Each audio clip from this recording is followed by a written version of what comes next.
है varicose vein.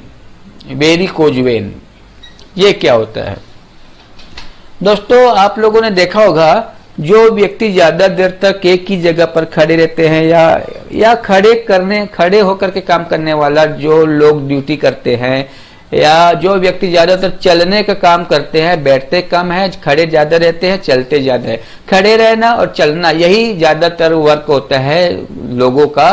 तो उन लोगों में क्या होता है, ये वेरिकोज ज्यादा होता है। और ऐसे कौन कौन से लोग हैं जो ज्यादातर खड़े रह करके काम करते हैं? एक तो पुलिसमैन है, एक तो ट्रैफिक पुलिस है। इनके अलावा आजकल के फैशन के दौर में महिलाएं लोग इतना ज्यादा खाना बनाता है, आइटम इतना ज्यादा बनाता है किचन में, और ये किचन ऐसे बना रखे, प्लेटफॉर्म वाला बनाया है जिसको जमीन में बैठने की जरूरत नहीं पड़ता, वो खड़े खड़े ही खाना बना लेते हैं।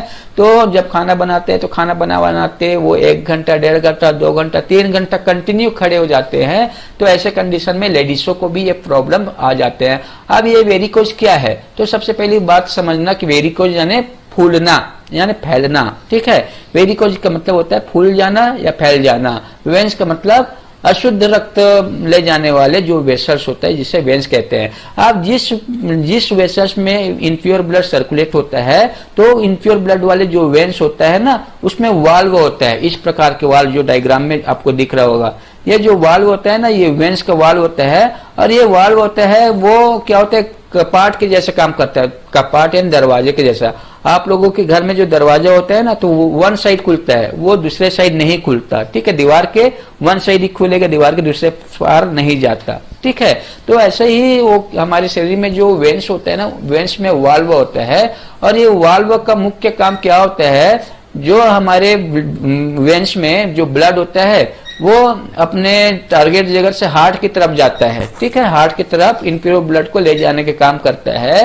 तो ये वाल्व जो होता है, ब्लड को ऊपर जाने वाले ब्लड को नीचे आने से रोकने के लिए वाल्व बनता है, जो एक कपाट के रूप में होता है। अगर एक बार ब्लड ऊपर चढ़ गया तो वाल्व होता है ना, वो उनको नीचे ब्लड को आने नहीं देता और ये बंद हो जाता है। तो ये इस प्रकार से वाल्व में स्ट्रेंथ होना चाहिए। ये देखो, ये वाल्व यानी कि ये ब्लड एक बार नीचे से ऊपर गया तो ये बंद हो गया, जिसकी वजह से ऊपर का ब्लड नीचे नहीं आ पाता।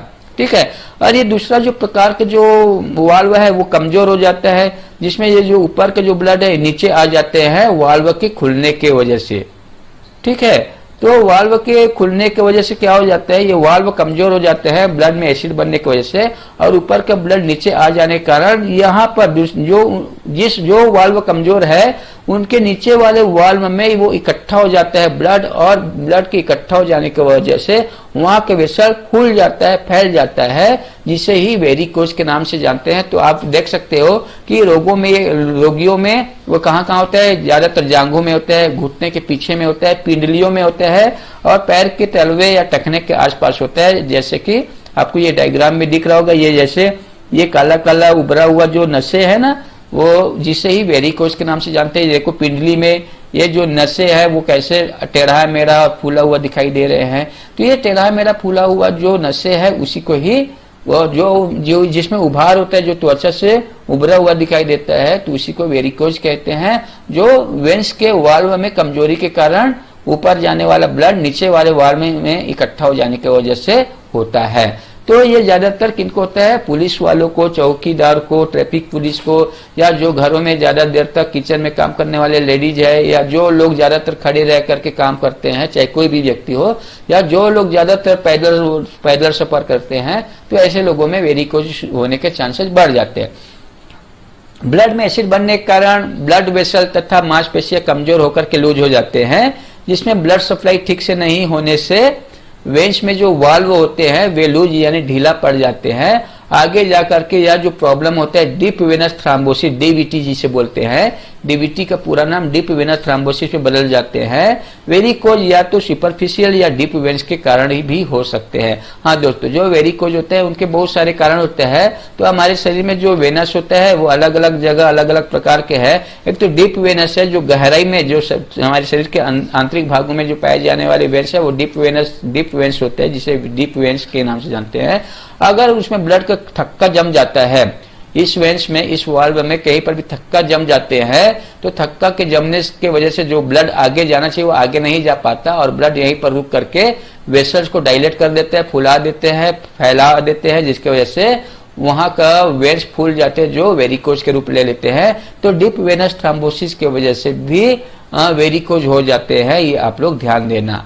इनके अलावा महिलाओं में प्रसव के बाद या प्रेगनेंसी के दौरान या ज्यादातर जो लड़कियां, जो लेडीज ऊंची सैंडल वाला चप्पल पहनते हैं, ऊंची हील वाला चप्पल या सैंडल पहनते हैं, ये जिनके कारण जो पेट में दबाव आता है, ज्यादा सैंडल, ऊंची हील वाले सैंडल पहनने की वजह से नसों के ऊपर दबाव आता है और उससे पैरों में भी दबाव पड़ेगा या पेट में भी दबाव पड़ेगा, पैरों में भी दबाव पड़ेगा, नसों में भी दबाव पड़ेगा अगर ज्यादा ऊंची वाली सैंडल वाला चप्पल पहनने से। तो ऐसे कंडीशन में जब पैरों में दबाव पड़ेगा तो पैरों में भी सूजन आ जाते हैं। आप लोगों ने देखे होंगे, आप लोग पहने होंगे तो कई लोग 2-2 इंच 3-3 इंच ऊंची हील वाला चप्पल पहनते हैं तो उनमें क्या होता है, ये ज्यादातर पंजों में चलते हैं, एड़ी में तो चलना कम हो पाता है और एड़ी ज्यादा ऊपर उठने की वजह से जो नसें हैं, जो पिंडलियां है, आपस में वहां के टिश्यू इकट्ठा हो जाते हैं जो पिंडली में दर्द के कारण और पैर में दर्द होने के कारण बढ़ जाते हैं। और ज्यादा ऊंची वाले हील वाले चप्पल पहनने से पेट के ऊपर भी दबाव पड़ता है क्योंकि जो नॉर्मल जो पैर का पोस्चर है वो चेंज हो जाने की वजह से पेट का जो मसल्स है उनमें भी दबाव पड़ता है जो पेट में दर्द का कारण हो जाते हैं। तो ज्यादातर ये वेरिकोज है प्रेग्नेंट लेडीज को भी हो जाते हैं क्योंकि पेट में वजन बढ़ जाते हैं तो उनका लोड पैरों की तरफ भी हो जाते हैं, ब्लड सर्कुलेशन में भी तकलीफ बढ़ जाते हैं। ठीक है, तो ये आप लोग ध्यान देना। तो प्रेगनेंसी के आखिरी 3 माह में कंप्लीटली बेड रेस्ट की जरूरत होता है लेडीज को, और अगर वो लेडीज अगर बेड रेस्ट अगर नहीं करके अगर चलना फिरना ज्यादा जारी रखता है तो उनका प्रभाव पैरों के नसों में पड़ेगा, वजन की वजह से पैरों के नसों में लोड बढ़ जाएगा जो वेरिकोज होने का कारण होता है। इनके अलावा पैरों में सूजन के कारण कहीं आने जाने या बाजार जाने पर भी उस रोगी को तकलीफ होगा, सिलाई मशीन चलाने पर भी उनको तकलीफ होगा। कोई भी व्यक्ति अगर ज्यादा समय तक सिलाई मशीन नहीं चला पाता, जो दर्जी होता है जिनको वेरिकोज वेन है, तो वो 5-10 मिनट सिलाई मशीन चलाने के बाद उनके पैर में दर्द उत्पन्न हो जाता है। ठीक है, तो अगर ऐसे कंडीशन होता है तो वे लोग क्या करते हैं, पैर में पट्टी बांध लेते हैं उस दर्द को कम करने के लिए। ठीक है, तो आप लोग ध्यान देना, अगर ऐसे कंडीशन आता है तो पैर में पट्टी बांध करके दर्द को कुछ समय तक के लिए राहत दे सकते हैं।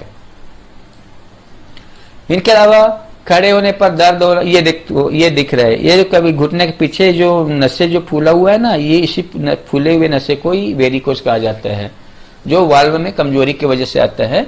तो खड़े होने पर दर्द होता है। ऐसे लोग जो जिनको वेरिकोज वेन है तो उनको खड़े होने पर दर्द होता है, उनको लेटने पर आराम मिल जाता है, मगर लेटने पर कभी कभी पैरों के नीचे 2 तकिया लगा लेने से आराम मिल जाता है कुछ टाइम के लिए। ठीक है, पट्टी करने से कोई खास राहत नहीं मिलता, फिर भी थोड़ा सा आराम पट्टी बांधने से भी हो जाते हैं। ठीक है, अगर डीवीटी के कारण अगर वेरिकोज होता है तो इनमें पट्टी बांधने से आराम नहीं मिलता, वो आप लोग ध्यान देना। अगर क्लॉट फंसा हुआ है तो उस क्लॉट की वजह से आप पट्टी बांधो चाहे कुछ भी बांधो, उसमें कोई भी राहत नहीं मिलता, वो दर्द मेंटेन रहता है, दर्द बना का बना ही रहता है।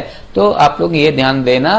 तो कभी भी वेन्स में ब्लड वेसल्स में खून का थक्का बन जाता है और खून का थक्का बड़ा हो जाता है जिसे थ्रोम्बोसिस के नाम से जानते हैं, और खून वेन्स में अगर ये थ्रोम्बोसिस फंसा हुआ है तो उसी को ही डीप वेनस थ्रोम्बोसिस के नाम से जानते हैं। तो ऐसे लोगों को ठीक करने के लिए न्यूरोथेरेपी में कुछ उपचार है। तो ऐसे लोगों को न्यूरोथेरेपी में 15 right medulla 6 right sweet into 3 treatment देना। इनका मतलब है 15 राइट मेडुला और 6 राइट स्वीट देने के बाद 1 मिनट का गैप लेना, फिर से रिवीजन करना, फिर से 1 मिनट का गैप करना, फिर से रिवीजन करना। तो ऐसे 3 बार 1-1 मिनट के गैप में देने से 15 राइट मेडुला 6 राइट स्वीट हो जाता है। इनके अलावा एसिड बढ़ा रहता है तो एसिड को कम करने के लिए एसिड ट्रीटमेंट फार्मूला देना। पेट में गड़बड़ी होने की वजह से भी होता है तो इसके लिए पेट सेट करने के लिए ट्रीटमेंट देना और लार्ज फॉलिक बेलेक ट्रीटमेंट देना, ये ज्यादा लाभदायक होगा। इनके अलावा अगर कोई पेशेंट जिनको हाई बीपी के साथ में वेरिकोज वेन है, तो हाई बीपी के साथ अगर वेरिकोज वेन है तो ऐसे लोगों को उल्टा किडनी क्लियर ट्रीटमेंट देने से लाभ होता है। और नीचे दिए गए पॉइंट को ब्लॉक करना है। ब्लॉक जो पॉइंट को डिब्बे के अंदर लिखा जाता है वो पॉइंट रोगी को नहीं देना है, याद रखना। तो ऐसे पॉइंट को ही ब्लॉक कर देना है जो शरीर को नुकसान देता है। तो ऐसे कौन कौन से पॉइंट है जो शरीर को नुकसान देगा, तो आइए चलते हैं देखते हैं। तो नीचे दिए गए पॉइंट को ब्लॉक करना है, मतलब जो पॉइंट ब्लॉक है वो पॉइंट रोगी को नहीं देना है, बाकी जो ब्लॉक नहीं है वही पॉइंट सभी रोगी को देना है, ठीक है। इसलिए कार्ड पर 6 ADR और 15 लेफ्ट मेडुला 6 लेफ्ट स्वीट को ब्लॉक करना है, और ब्लॉक करने पर ध्यान रहेगा कि ये पॉइंट नहीं देना है। तो ये दोनों पॉइंट हाई बीपी में नहीं देना है, ध्यान देना, क्योंकि 6 ADR जो होता है वो एसिड कम करेगा और एल्कली बढ़ा देगा, और साथ में वो कार्टिसोल बनाएगा जो बीपी को बढ़ाने के काम करता है, ठीक है। एसिड कम करेगा तो एल्कली बढ़ेगा, क्योंकि एल्कली बढ़ने से हाई बीपी होता है, इसलिए ADR नहीं देना। और 15 लेफ्ट मिडुला 6 लेफ्ट स्वीट जो होता है वो वेसल को क्या करता है, वो डायलेट करता है, मगर ये डायलेट जब जितना ज्यादा वेसल डायलेट होगा उतना ही ज्यादा वेंस होता है वो फैलेगा और वेरिकोज और बढ़ने का चांसेस बढ़ जाता है, इसलिए ये पॉइंट नहीं देना है। इनके अलावा नीचे दिए गए जो फार्मूला वो भी अच्छा है। तो अगर आपको कंपल्सरी अगर पेशेंट को ठीक करना है तो उन रोगी को निस्वार्थ भाव से एसिड ट्रीटमेंट, फार्मूला 125 DCC और मल्टीविटामिन ट्रीटमेंट के साथ में बॉटम अप फीड देने से उन रोगी को रिजल्ट बहुत जल्दी आते हैं, और ज्यादातर पेशेंट को हमने इसी ट्रीटमेंट से ही ठीक किए हैं। जिन रोगी को वेरिकोज होता है वो हमारे पास आए और एसिड ट्रीटमेंट 125 DCC के साथ में मल्टीविटामिन ट्रीटमेंट दिए और बॉटम अप फीड देने से उनके जो वेरिकोज है वो बहुत कम समय में जल्दी रिकवर हुआ। उनका दर्द तो बहुत जल्दी ठीक हो जाते हैं, 2-4 ट्रीटमेंट से ही दर्द पूरा ठीक हो जाता है, मगर जो उनका वेरिकोज का जो उभार है उनको ठीक होने में भी ज्यादा देर नहीं लगता, वो जल्दी ठीक हो जाते हैं। तो आप लोग ये ट्रीटमेंट ध्यान रखना, एसिड ट्रीटमेंट 125 DCC और मल्टीविटामिन बॉटम अप फीड देने से वेरिकोज में अच्छा।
Thanks for watching.